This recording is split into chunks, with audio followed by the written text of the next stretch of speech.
Bismillahirrahmanirrahim. Assalamualaikum warahmatullahi wabarakatuh. Innal hamdalillah nahmaduhu wa nasta'inuhu wa nastaghfiruh wa na'udzu billahi min shururi anfusina wa min sayyiati a'malina. Man yahdihillahu fala mudilla lahu wa man yudlil fala hadiya lahu. Asyhadu an la ilaha illallah wahdahu la syarika lahu wa asyhadu anna Muhammadan abduhu wa rasuluhu amma ba'd. Fa inna asdaqal hadithi kitabullah wa khairal hadi hadi Muhammad sallallahu alaihi wasallam. وشر الأمور محدثاتها وكل محدثة بدعة وكل بدعة ضلالة وكل ضلالة في النار. Saudara sekalian yang dimuliakan Allah Subhanahu wa taala, kita telah masuk kepada pembahasan bab sifat salat dan sedikit saya ulang secara global tentang sifat salat Nabi sallallahu alaihi wasallam sebelum kita masuk kepada perincian secara lebih detail tentang pemilahan mana rukun salat, kewajiban salat, sunnah-sunnah salat, perkara-perkara yang makruh dilakukan di dalam salat maupun perkara-perkara yang mubah dan masih diperbolehkan untuk kita melaksanakan atau melakukannya ketika kita dalam keadaan salat. Bab sifat salat Nabi dan bab ringkasan ini diringkas dari bukunya Syekh Al-Albani, sifat salat Nabi. Rasulullah SAW apabila berdiri hendak mengerjakan salat, beliau menghadap ke Ka'bah. Seperti telah kita pelajari bahwasanya menghadap ke Ka'bah atau ke kiblat adalah merupakan salah satu syarat sahnya salat seorang hamba. Kemudian beliau selalu berdiri di dekat sutroh. Selalu beliau menempatkan sutroh. Apa itu sutroh? Sesuatu yang dijadikan sebagai pembatas yang berada di depan orang yang sedang melaksanakan sholat, seperti dinding masjid, tiang, atau paling sedikit sesuatu yang tingginya 1 jengkal. Tujuannya apa? Untuk tidak mengganggu orang yang ingin melewati atau jalan di depan orang yang sedang melaksanakan sholat, ya kan? Dan kita juga sebagai orang yang sholat berjaga-jaga, istilahnya tidak membuat dosa orang lain. Dalam artian apa? Kita meletakkan sutra sehingga tidak mengganggu perjalanan orang dengan sangat mudah orang itu untuk bisa lewat karena adanya sutra. Dan beliau bersabda, innamal a'malu binniyat wa innamal likulli imri'in ma nawa. Sungguhnya benarnya amalan itu tergantung dari niatnya, dan setiap orang akan mendapatkan balasan dari apa yang dia niatkan. Dan niat juga adalah merupakan salah satu syarat sahnya sholat seseorang hamba. Dan Rasulullah Shallallahu Alaihi Wasallam selalu memulai ucapan sholatnya dengan perkataan Allahu Akbar, karena ini adalah merupakan pembuka di dalam sholat. Adapun permasalahan jahar di dalam niat seperti yang banyak sering kita dapatkan, sholli fardhu subhi atau zuhri atau wal asri, ya kan, atau al maghribi mustaqbilal kiblati, ya kan, adaan makmuman, ya kan, wajiban sunnatan lillahi ta'ala. Tidak pernah kita dapatnya kan contohnya dari Rasulullah Sallallahu Alaihi Wasallam, para sahabat, para salafus soleh sebagai generasi terbaik. Karena apabila perkara tersebut memang ada contoh dan dasar dari Rasulullah Sallallahu Alaihi Wasallam, maka mereka adalah orang-orang yang sudah pertama kali melaksanakan dan sudah ada keterangan hadisnya. Tapi ternyata tidak kita dapatkan, ya kan, hadis maudhu' pun, yang dhaif pun tidak kita dapatkan yang menceritakan tentang permasalahan perintah untuk seseorang jahar di dalam melakukan niat. Dan ingat, niat adalah merupakan salah satu amal ibadah hati yang letaknya ada di dalam hati. Tapi yang kita justru dapatkan contohnya dari Rasulullah, apabila Rasulullah akan melaksanakan sholat, beliau mengucapkan kalimat Allahu Akbar sebagai pembuka bagi amalan sholatnya, sambil mengangkat kedua tangannya, ya kan? Dan ingat, kedua tangan ketika diangkat menghadap ke kiblat. Telapak ini posisinya dalam keadaan menghadap ke kiblat. Kemudian meletakkan tangan kanannya di atas tangan kirinya dan diletakkan pada dadanya. Ya kan? Tangan kanan berada di atas tangan kiri dan diletakkan di dada, seperti pernah kita jelaskan pada 2 minggu yang lalu, bahwasanya ada 3 cara yang dicontohkan oleh Rasulullah ketika meletakkan tangan di dada. Yang ke-1 adalah meletakkan telapak tangan kanan di atas telapak tangan kiri seperti ini, atau meletakkan, ya kan, telapak tangan kanan di atas apa ini, ya kan, pergelangan, bukan, ini dulu, antara pergelangan seperti ini, sedangkan telapak dalam keadaan menjulur ke bagian tangan. Kemudian yang ketiga, telapak menggenggam pergelangan tangan kiri. Semuanya ada contohnya dari Rasulullah. Dan untuk secara lebih rinci, antum bisa kembali ke buku Sifat Salat Nabi yang dikarang oleh Syekh Muhammad bin Nasiruddin Al-Albani.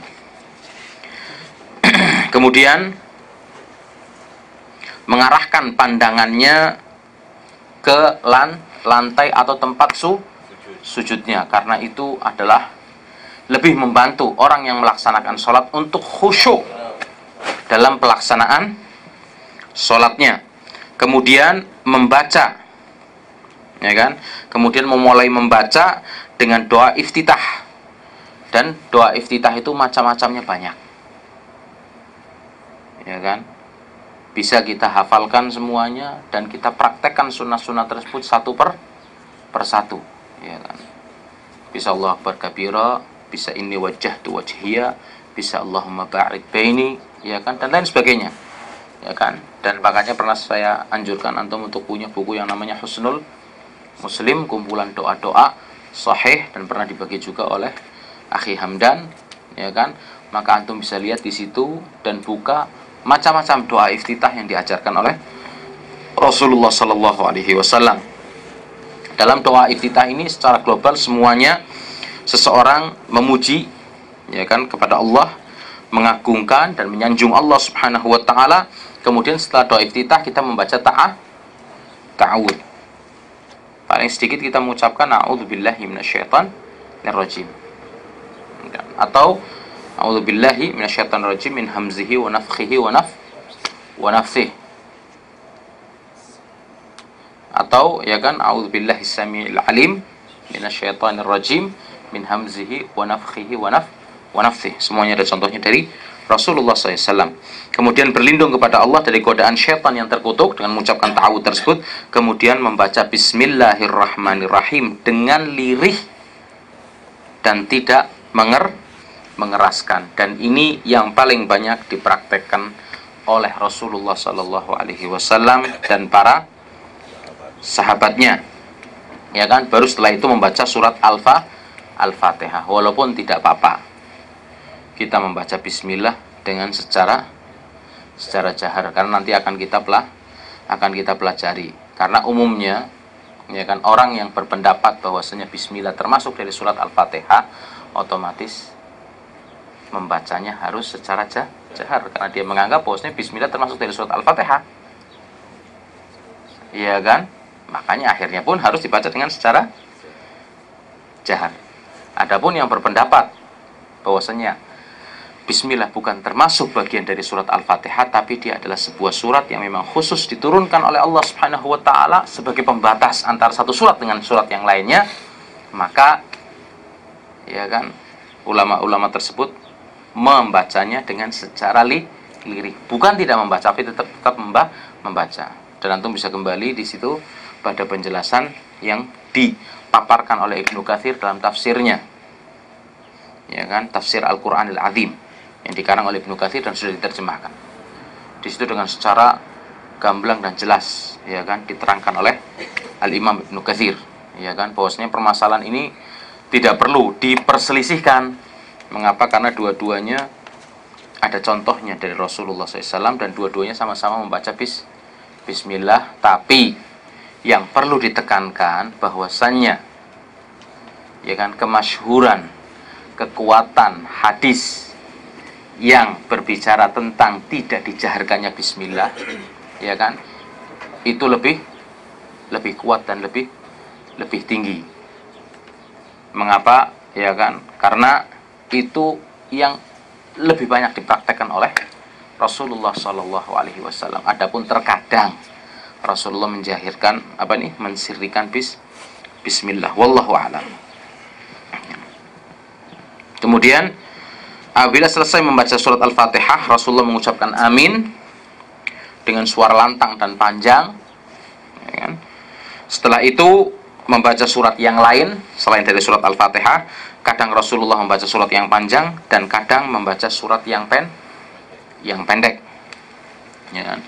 Rasulullah SAW mengeraskan bacaan ayat pada waktu sholat subuh, ya kan, 2 rakaat sholat subuh, bacaan ayatnya dibaca dengan secara jahar, ya kan, pada rakaat pertama maupun kedua.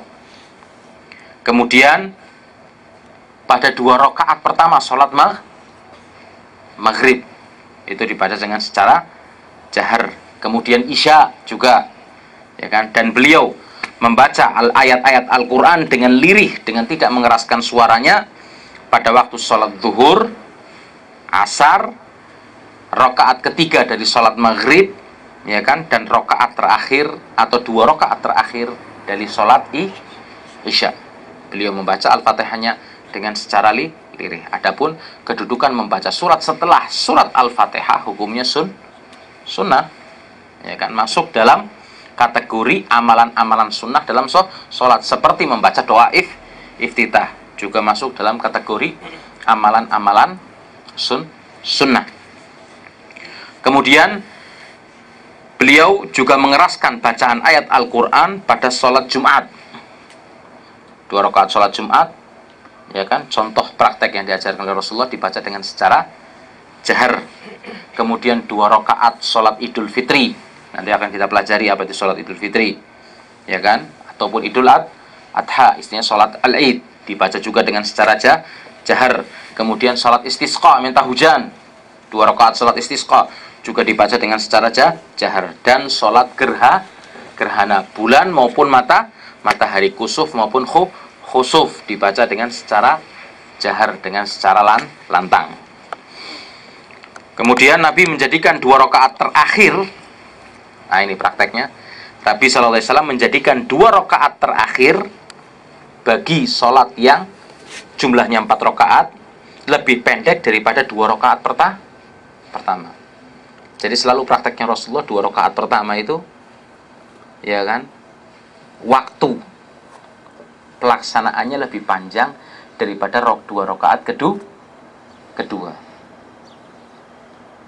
Karena 2 rakaat kedua, ya kan, Rasulullah SAW kadang tidak membaca surat setelah surat Al-Fatihah, tapi mencukupkan hanya membaca Al-Fatihah. Walaupun kalau kita mau baca surat juga tidak apa-apa, karena sifatnya sunnah. Kira-kira separuhnya, yaitu separuh dari 2 rakaat pertama. Ya kan? Ukurannya kalau misalnya 1 rakaat pertama, ya kan, seperti membaca, ya kan, 2 rakaat pertama seperti membaca 30 ayat, maka berarti 2 rakaat kedua seperti membaca 15 ayat, separuhnya. Seperti itu. Atau kira-kira membaca, ya kan, 15 ayat, atau kadang-kadang pada rakaat terakhir tersebut hanya membaca surat Al-Fatihah saja, mencukupkan hanya dengan surat Al-Fatihah yang sifatnya rukun di dalam salat.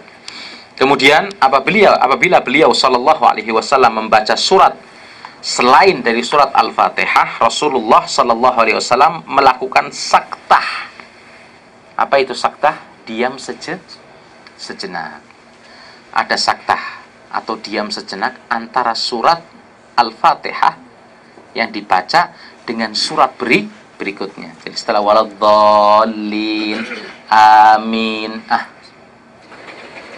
Khususnya bagi imam ini.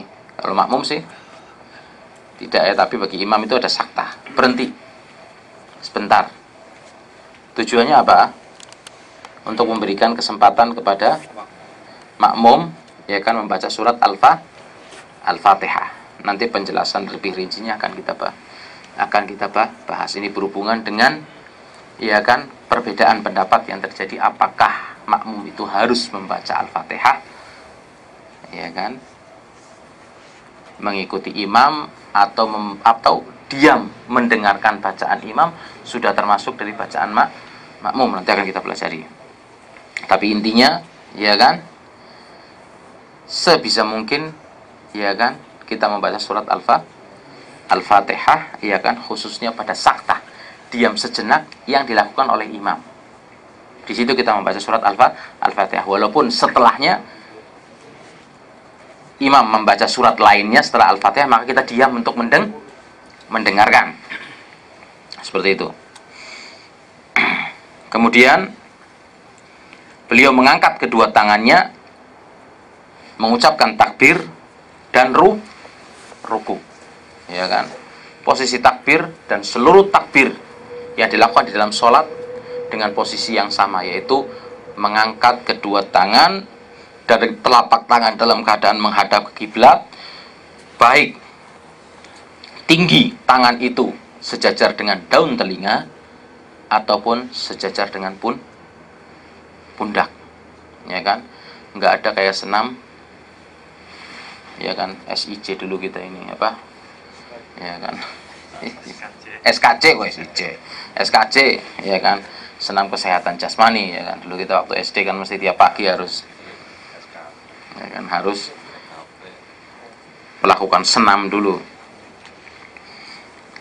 Kemudian setelah itu bertakbir dan ruku, dan ketika ruku Rasulullah SAW meletakkan kedua telapak tangannya pada kedua lututnya dengan merenggangkan jari-jari dan menekankan kedua tangannya pada kedua lututnya, seakan-akan beliau menggenggam kedua lututnya. Jadi posisi ruku yang benar adalah dalam keadaan iya kan apa ini, kedua tangan ini seperti kita ya kan mau mencengkeram gitu loh, dan bukan diletakkan di paha sini atau di bawah lutut, tidak, tapi dalam keadaan mencengkeram lutut, jari-jari terbuka ya kan, dan bukan seperti ini tapi ditekan ke belakang ini, dan posisi punggung dalam keadaan sejajar. Sampai ya kan kalau air dikatakan diletakkan di atas punggung Rasulullah SAW tidak tumpah ya kan, seperti meja lurus. Itu posisi ruku yang benar, dan posisi tangan dalam keadaan mencengkram lutut. Ya kan? Itu praktek ruku yang diajarkan oleh Rasulullah SAW. Rasulullah merenggangkan kedua sikunya dari kedua lambungnya dan meluruskan tulang punggungnya dan meratakan hingga andai kata dituangkan air di atasnya, niscaya air tersebut tidak jatuh ya kan di punggungnya. Jadi posisi rukunya itu bukan terus tangannya kayak gini ngincup ya kan, tapi dalam keadaan tangan ini ke kanan dan ke kiri, bukan kayak gini ya kan, tapi dalam keadaan tangan itu merenggang. Beliau ruku dengan tumakninah dan khusyuk sambil membaca subhana rabbiyal azim. Wajibnya 1 kali, dilebihkan mau 3 kali, dan seterusnya sifatnya sunnah. Dan banyak kadang Rasulullah SAW membaca zikir yang lain, karena bacaan zikir di dalam ruku bukan subhana rabbiyal azim saja. Makanya antum kembali ke Husnul Muslim, itu kumpulan doa-doa sahih itu diajarkan banyak macam dan ragam dari doa-doa ruku. Di antaranya yang paling masyhur dan paling sering dipraktekkan oleh kebanyakan manusia adalah subhana rabbiyal azim ini. Kadang beliau membaca zikir yang lain pada waktu ruku, dan sujud dilarang oleh beliau membaca ayat Al-Quran. Kemudian Nabi mengangkat kedua tulang sulbinya atau punggungnya dari ruku sambil mengucapkan sami Allahu liman hamidah. Semoga Allah Subhanahu wa taala mendengar bagi orang-orang yang memujinya. Ya kan? Sambil mengangkat kedua tangannya, sami Allahu liman hamidah. Ya kan? Bagi orang yang sholat munfarid sendirian, ya berarti membaca secara keseluruhan sami Allahu liman hamidah, ya kan, dan Rabbana walakal hamd. Tapi bagi imam atau orang-orang yang sholat berjamaah, ya kan, imam mengucapkan sami Allahu liman hamidah dan Rabbana walakal hamd secara komplit. Tapi kalau makmum, ya kan, tidak perlu kembali mengucapkan sami Allahu liman hamidah, langsung menjawab Rabbana walakal hamd. Ini hanya dalam posisi ketika kita sholat berjamaah bagi makmum.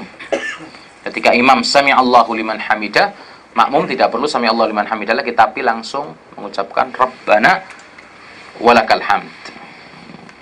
Beliau sambil mengangkat kedua tangannya ketika berdiri i'tidal dan mengucapkan Rabbana walakal hamd.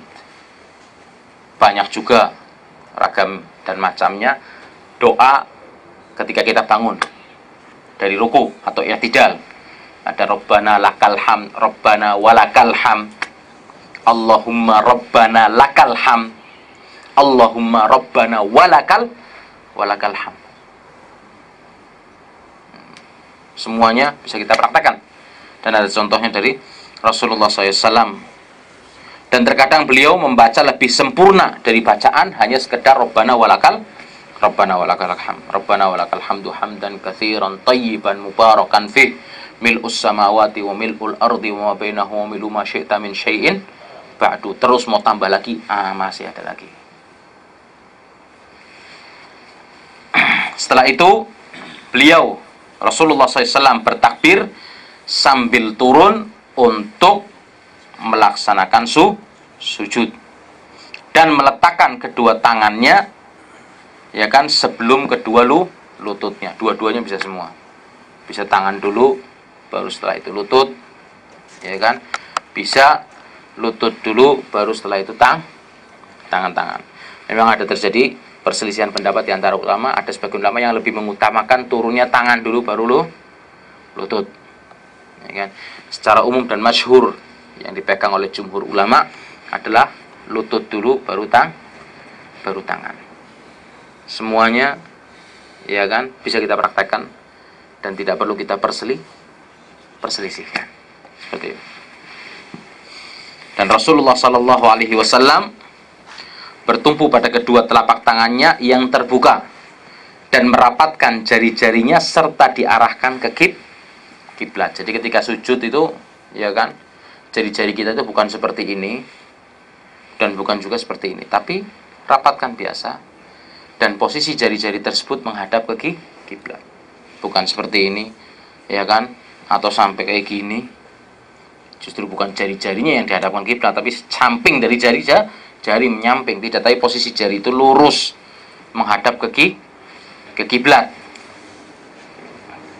Dan beliau menempatkan kedua tangannya sejajar dengan kedua bahunya dan kadang sejajar dengan kedua telinganya. Jadi seperti takbiratul ihram ketika sujud. Ya kan? Jadi ketika sujud ini bisa jadi posisi jari ini sejajar dengan telinga, berarti agak maju ke depan, atau sejajar dengan dada. Seperti kita tadi takbiratul ihram. Ya kan, ketika sujud ini. Kemudian beliau menekankan hidung dan dahinya pada lantai, ya kan? Jadi dahi dan hidung ini dalam posisi sejajar. Kalau ini lantai ini berarti, nah ini. Bukan terus hidungnya ngambang, ya kan? Nah. Ya kan, yang hitam jadinya di sininya, bagian depan. Karena sujudnya, ya kan, kayak gini, ngetrel, nungging. Hidungnya ngambang, ini salah sujudnya gitu. Seandainya intinya tertutup sama peci bagaimana? Nah itu makanya kalau kayak model peci Indonesia, iya kan, permasalahannya bukan karena tidak boleh ada penghalang atau enggaknya, nanti akan kita pelajari, ya kan, secara lebih komplit. Permasalahannya bukan tidak ada penghalangnya atau tidaknya, tapi permasalahannya kalau kayak peci Indonesia itu menghalangi seseorang untuk sujud secara sempurna. Ya kan? Apalagi ya kan. Nah, tapi kalau kayak peci kayak gini, ketika sujud menutup ini pun tidak apa? Tidak apa-apa. Ataupun kalau ada rambut pun yang jatuh ke muka pun tidak apa? Tidak apa-apa. Nanti akan kita pelajari satu persatu. Di mana dijelaskan dalam hadis tersebut, Rasulullah ketika sujud, Rasulullah memperingatkan tidak boleh kita menyingkap, ya kan, atau menyingkirkan baju yang ada di depan kita, ataupun rambut yang, ya kan, menutupi bagian dahi kita. Ya kan, nanti akan kita pelajari. Seperti itu. Di antaranya hukumnya makruh untuk kita menyingkap. Gitu. Jadi kan agak ribet juga kalau di Indonesia. Ya kan, orang yang mau sholat itu kalau mau sujud pegangan dulu gini. Kayak gini. Nanti bangun lagi. Apalagi yang rambutnya kayak you can see kan. Ya kan, dulu ada itu pelawak you can see. Ngikutin pelawak Amerika. Kalau mau sujud, ya kan, tarik dulu. Nanti kayak gini lagi. Mau sujud lagi, tarik lagi, ya kan? Nyulitkan sendiri. Seperti itu. Tapi kayak paksi Indonesia, ya kan, ketika kita mau sujud, dalam artian kenapa? Karena kita sujud harus dengan sempurna. Dalam artian dahi ini sejajar dengan telinga. Atau sejajar dengan hidung. Seperti itu. Itu sujud yang sempurna. Makanya Rasulullah SAW bersabda dalam hadisnya, umirtu an asjuda ala sab'ati a'dhumin alal jabhati wa asyara biyadihi ala anfihi wal yadain war rukbatain wa atrafil qadamain. Kata Rasulullah, aku diperintahkan untuk sujud di atas 7 tulang. Apa itu 7 tulang yang mendukung kesempurnaan sujud kita? Yaitu satu, dengan memberikan isyarat, ya kan, di tangan, dengan tangannya di dahi dan hidung. Ini satu. Kemudian kedua telapak tangan, 2, 3, ya kan, kemudian kedua lutut, 4, 5. Kemudian, ya kan, ujung dari jari-jari, ya kan, pangkal dari jari-jari kaki. Bukan ujung dari jari-jari kaki, tapi pangkal dari jari-jari kita. Dan posisi jari-jari kaki dalam keadaan menghadap ke kiblat. Bukan jari-jarinya ngambang kayak gini atau dalam keadaan buka, tapi kaki itu dirapatkan dan jari-jarinya ditekuk ke depan menghadap ke kiblat. Ini cara sujud yang sempurna. Dalam hadisnya yang lain Nabi bersabda, la salata liman la yusibu anfahu minal ardi ma yusibul jabin.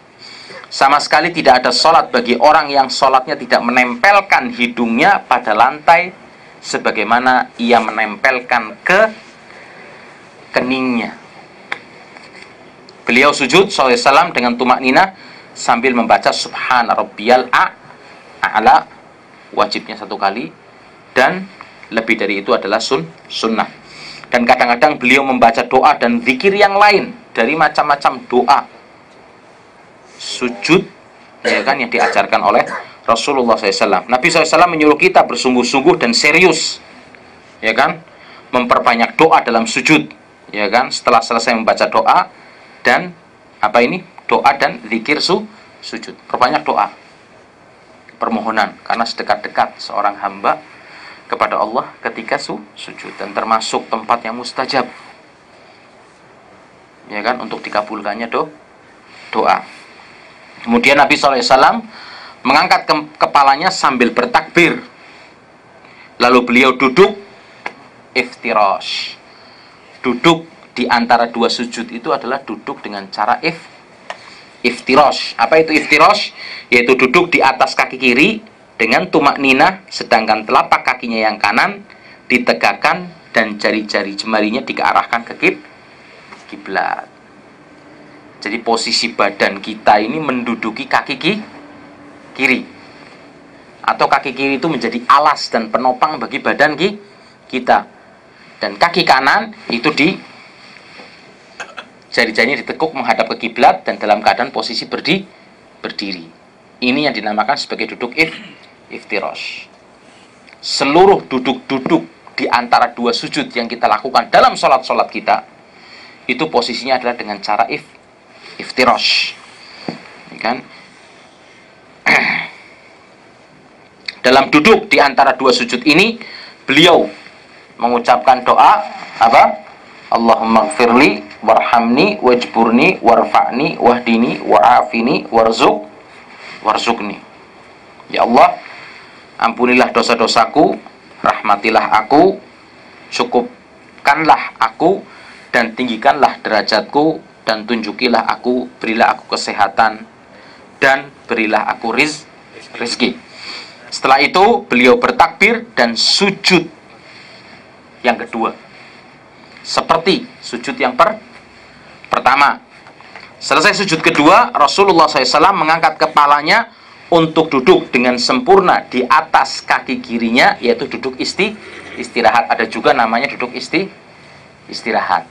Artinya ketika kita selesai dan bangkit dari sujud yang kedua, kita nggak langsung naik ke atas, tapi duduk istirahat dulu sebentar, baru setelah itu bergerak kembali untuk naik. Ada juga itu yang namanya duduk istirahat, diajarkan oleh Rasulullah SAW, hingga masing-masing kembali ke tempatnya masing-masing, kemudian bangkit dengan bertekan pada lantai untuk masuk kepada rakaat kedua.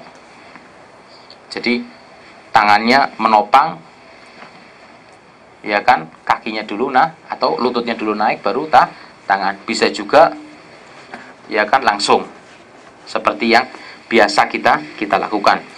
Pada rakaat kedua ini Nabi mengerjakan seperti yang dikerjakan pada rakaat pertama, namun rakaat kedua ini dijadikan lebih pendek dari rakaat kedua.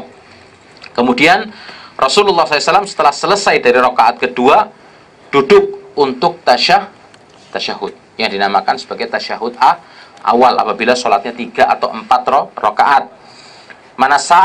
Manakala sholat beliau yang beliau kerjakan adalah sholat 2 rakaat, ya kan, maka beliau duduk iftirash. Nah, kalau sholatnya kita adalah sholat yang jumlahnya 2 rakaat, ya kan, maka duduk pada tahiyat akhirnya sama dengan duduk di antara 2 sujud. Duduknya duduk iftirash, ya kan, seperti duduk di antara 2 sujud.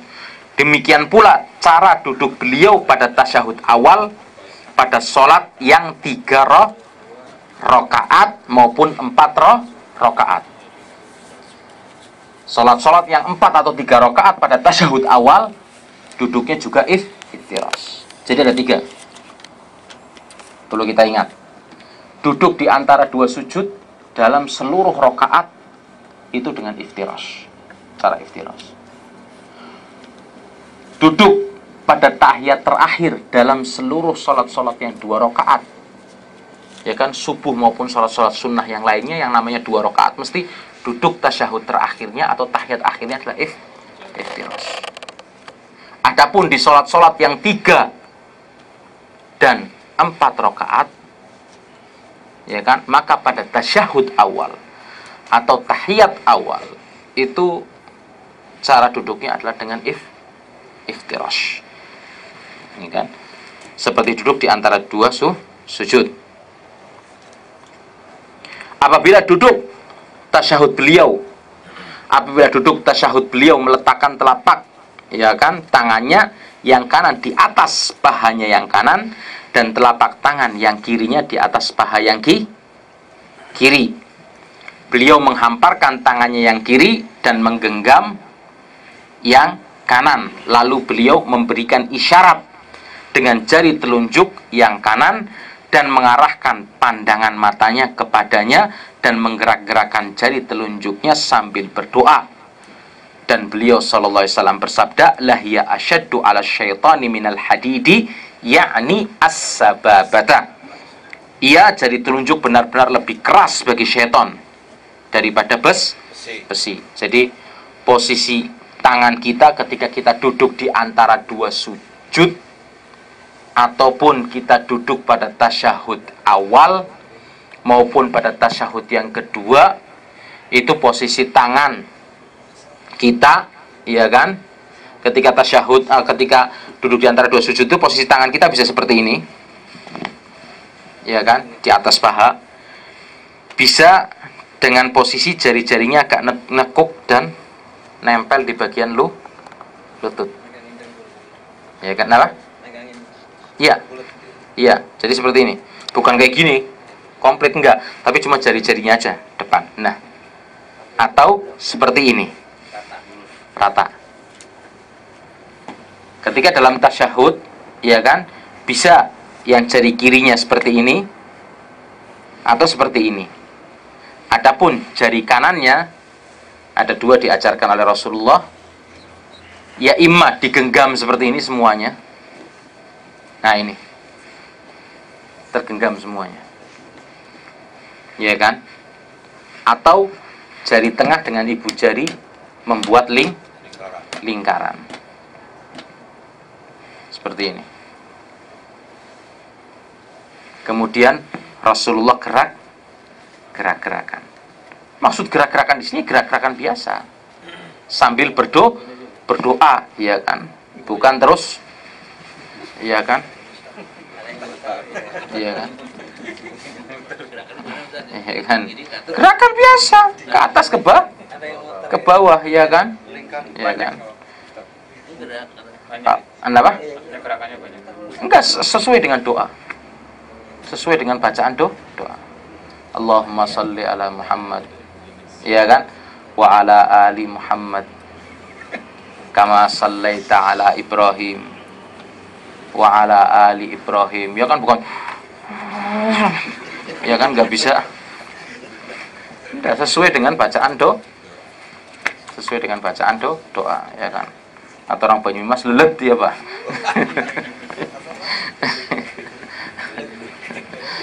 Ya kan, biasa, gerakan biasa sama sesuai dengan bacaan doa. Ketika doa-doa itu mulai lantunkan Allahumma salli, ya kan, ala Muhammad, ya kan? Wa ala ali Muhammad kama sallaita ala Ibrahim.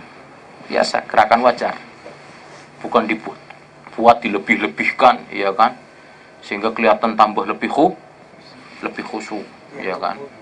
Kayak cerita orang yang pernah ada cerita orang sholat itu sampai, ya kan, sampai berkungu sampai wah mulutnya waswis, ya kan. Habis itu, ya kan, habis itu selesai sholat ditanya, ya kan, Masya Allah kamu sholatnya khusyuk sekali kamu, ya kan, sampai muter-muter. Oh, iya kan. Bukan kata dianya, itu saya belum wudu. Kalau udah wudu lebih lagi. Itu belum wudu. Tapi kalau udah wudu, oh lebih lagi dari itu, udah nyusap di bawah. Nah itu. Jadi dipuji malah ketahuan poroknya.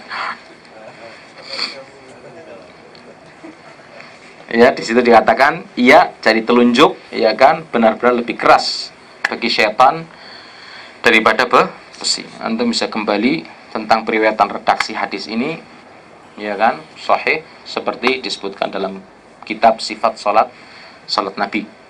Kemudian Rasulullah SAW pada setiap 2 rakaat mengucapkan tahiyat, ya kan, tahiyatulillah wassalawatu wattayyibat, ya kan, dan seterusnya. Kemudian membaca sholawat atas dirinya sendiri, baik pada tasyahud awal maupun pada tasyahud akhir. Sholawat ini disyariatkannya juga kepada umatnya. Setelah itu, ya kan, beliau membaca doa-doa yang bermacam-macam, seperti tahiyat, ya kan, kemudian membaca sholawat, ya kan.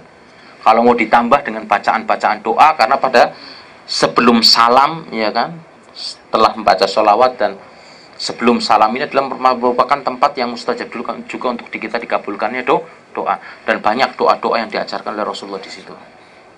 Di antaranya doa yang berbunyi Allahumma inni a'udzubika min adzabil kubur wa min adzabi jahannam min syarri fitnatil mahya wal mamat wa min syarri fitnatil masiihid dajjal, ya kan. Allahumma inni a'udzubika minal ma'thami wal maghram, kan. Allahumma a'inni ala dzikrika wa syukrika wa husni ibadatik, ya kan. Untuk bisa kembali di dalam husnul husnul muslim, ya kan? Ini secara garis besar, ya kan? Kemudian usai membacakan doa-doa, Rasulullah SAW mengucapkan Assalamualaikum warahmatullah sambil menoleh ke sebelah kanan dan begitu juga ke sebelah kirinya. Dan terkadang pada ucapan salam pertama ditambah dengan wabarakatuh. Itu pada ucapan salam yang pertama yang ke kanan. Jadi bisa Assalamualaikum warahmatullah, ya kan? Dan salamnya itu betul-betul sampai Rasulullah itu melihat istilahnya terlihat putih pipinya, ya kan? Bukan cuma ngetul tok, Assalamualaikum. Ya. Atau kiri Assalamualaikum, tapi betul-betul nengok.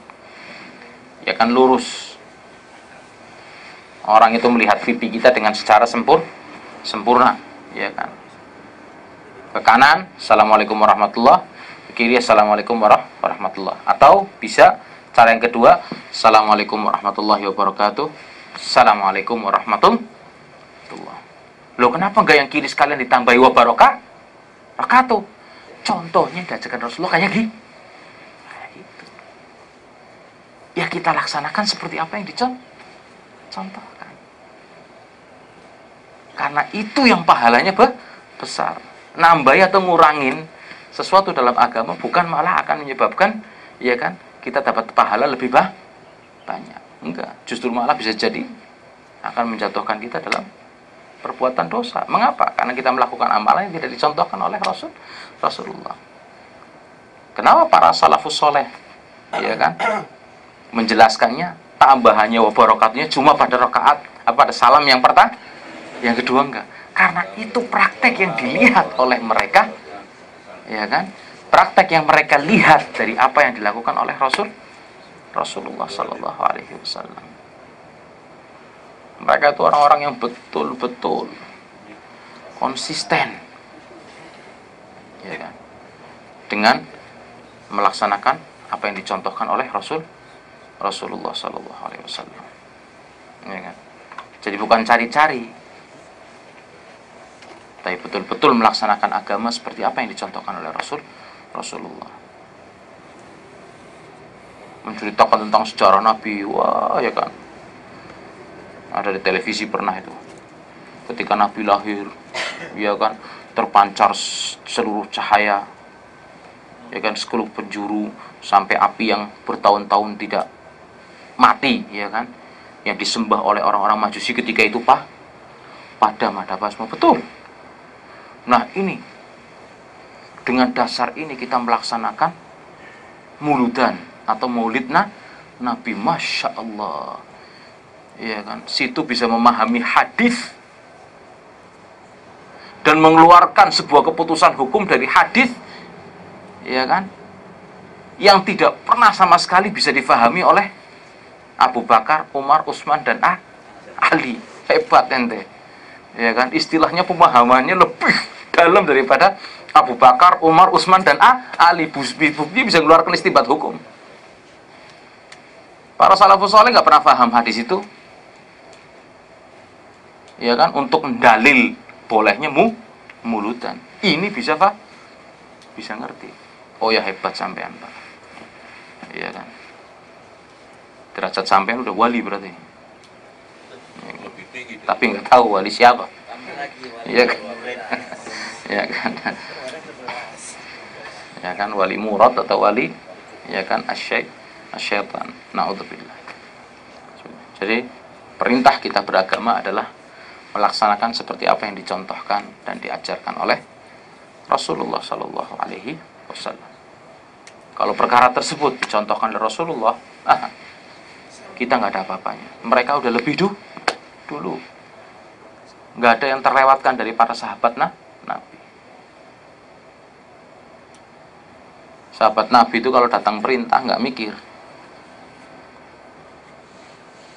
Turun perintah khamr haram, minuman keras haram. Yang mau nenggak sudah di gelas segini nih, tinggal les aja, ya kan. Atau orang tinggal tingtung,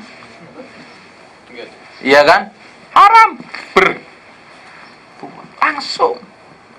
nggak pakai a i u oh yang gue terakhir ya kan, nggak ada pakai gitu, buang, ya kan, yang baru kulakan, ya kan, kan bertahap tuh khamar diharamkannya, yang baru kulakan ini, ya kan, masih bawa, haram, biur, nggak mikir rugi nggak, haram, keputusan agama udah haram, nggak pakai tanya dulu kok kenapa sih, biur langsung buang, kenapa? Rasulullah mengharamkan.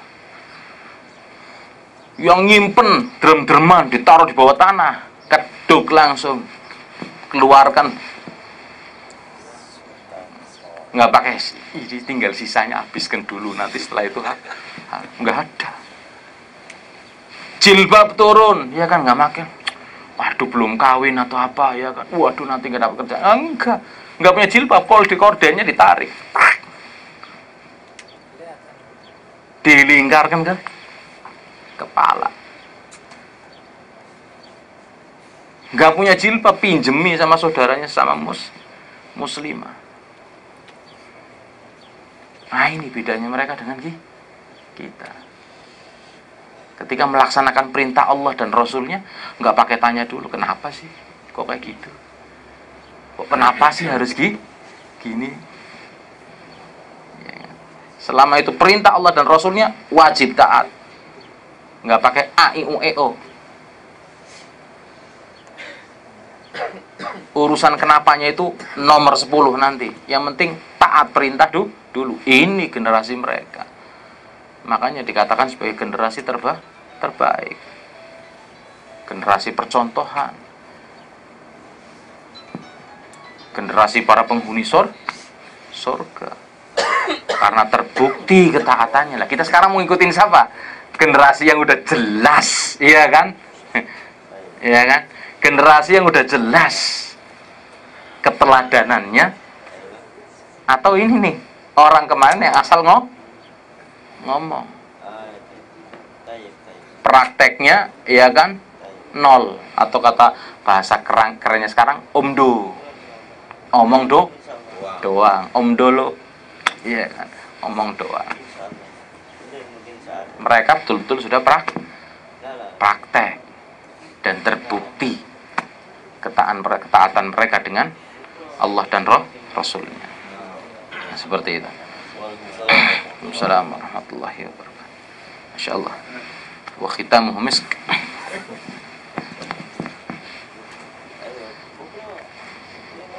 Iya, saya cukupkan.